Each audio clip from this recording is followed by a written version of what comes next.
ఆయన ముస్లింలందరినీ పోగు చేసుకొని జగిత్యాల్లో ఎంత పెద్ద రచ్చ చేసిండ్రో ఆ వీడియోలు మీ దగ్గర ఉన్నాయి. మరి ఇప్పుడు జీవన్ రెడ్డి గారు ఎందుకు సైలెంట్గా ఉన్నారు? ఎలక్షన్లతోటి సిటిజన్షిప్ అమెండ్మెంట్ యాక్ట్ ఇంప్లిమెంటేషన్కి ఎందుకు ముడిపెడుతున్నారు మీరు?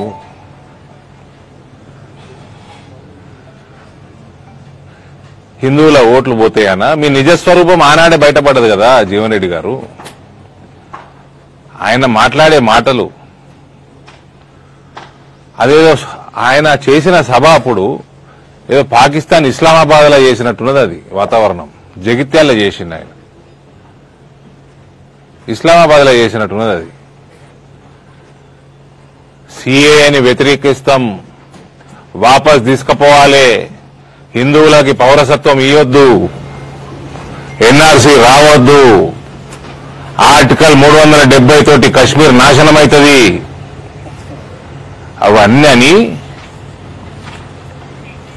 టోటల్ గా ఒక పాకిస్తాన్ లో ఉన్న వాతావరణం జగిత్యాల్లో తయారు చేసి టోటల్ గా హిందువులకి వ్యతిరేకంగా తయారై ఫైనల్ గా ఆయన పెద్ద మనిషి, ఆయనకి 74 సంవత్సరాలు ఉన్నాయి. ఇప్పుడు ఆయన అందులో మాట్లాడుకుంటూ మోదీ గారి మీద వ్యక్తిగత విమర్శలు కూడా చేసి అవహేళన చేస్తున్నాడు ముస్లింల మధ్యలో.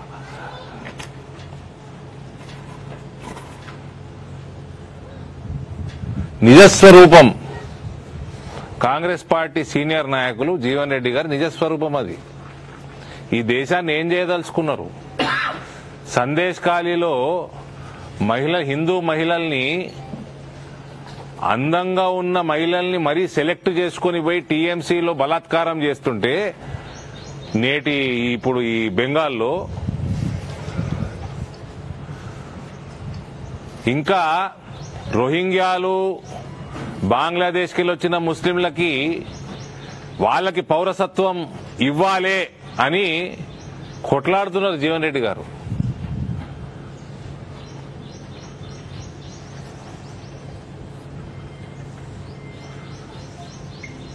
మరీ ఇంత దిగజారిపోవాల్సిన అవసరం ఉందా?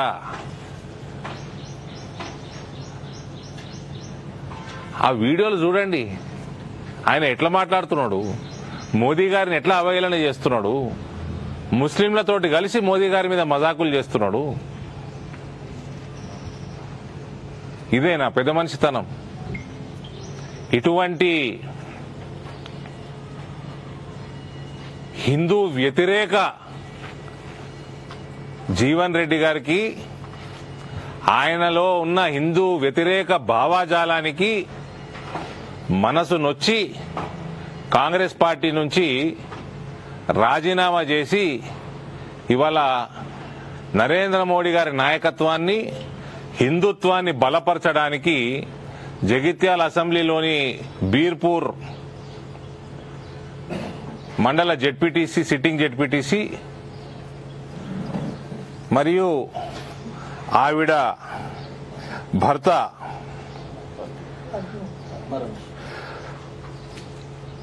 శ్రీమతి పద్మా రమేష్, ఆవిడ భర్త మాజీ ప్యాక్స్ చైర్మన్ పాత రమేష్ గారు ఇవాళ భారతీయ జనతా పార్టీ మోదీ గారి నాయకత్వంలో జాయిన్ అవడం జరుగుతుంది. రమేష్ గారిని పైకి రావాల్సిందిగా కోరుతా ఉన్నాను. జెడ్పీటీసీ పద్మా రమేష్ గారు కొద్దిగా ఆరోగ్యం బాగాలేనందున జగిత్యాల్లోనే ఇప్పుడు మనం మాట్లాడుతుంటే అక్కడ ఆవిడ జాయినింగ్ కూడా అవుతా ఉంది. మా రాష్ట్ర నాయకులు కండువా ఉందా? జీవన్ రెడ్డి గారు,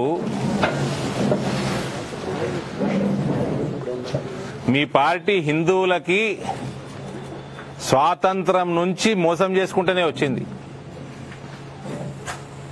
మీరు ఇలా ఏ ముస్లింల కోసం అయితే పౌరసత్వం ఇవ్వమంటున్నారో ఇక్కడ సిటిజన్షిప్ అమెండ్మెంట్ యాక్ట్ లా, మరి గట్ల పౌరసత్వం ఇచ్చేది ఉంటే నువ్వు పాకిస్తాన్ ఎందుకు ఇచ్చిర్రు?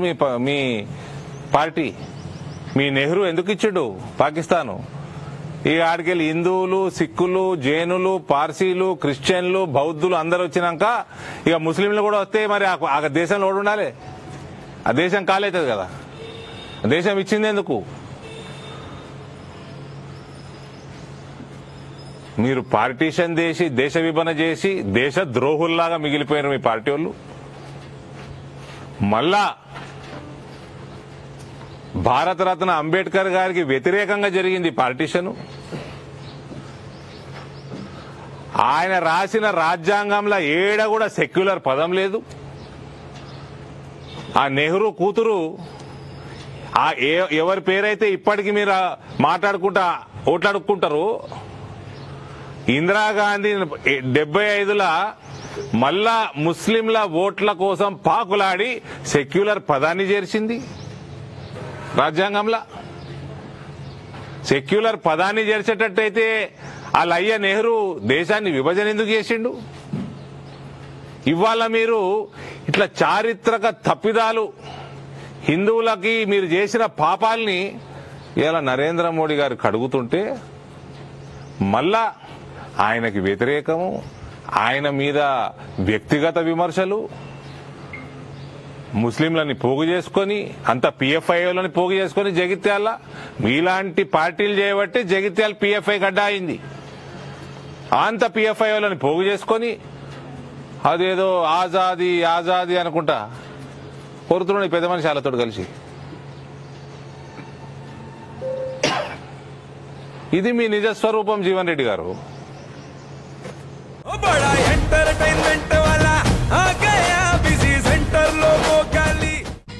సక్కు సక్కేంద్ర సక్కు సక్కు బాయ్ బాయ్ బాయ్ బాయేంద్ర బార్కవ్ బాయ్ బాయ్. గిరాకి వచ్చే టైం ఏంది? కస్టమర్లు వస్తున్నాడు, రేటు కలిపి గురి. కస్టమర్లు వస్తున్నారు కదా, మాత్రం పొగరు ఉంటది. మరి తగ్గించేద్దాం పొగర్ని. డబ్బులు కట్టేస్తావేంటి కొంప తీసి? లేదు, కస్టమర్లు ఆపేద్దాం. పదా మరి మన బిజినెస్ స్టార్ట్ చేద్దాం.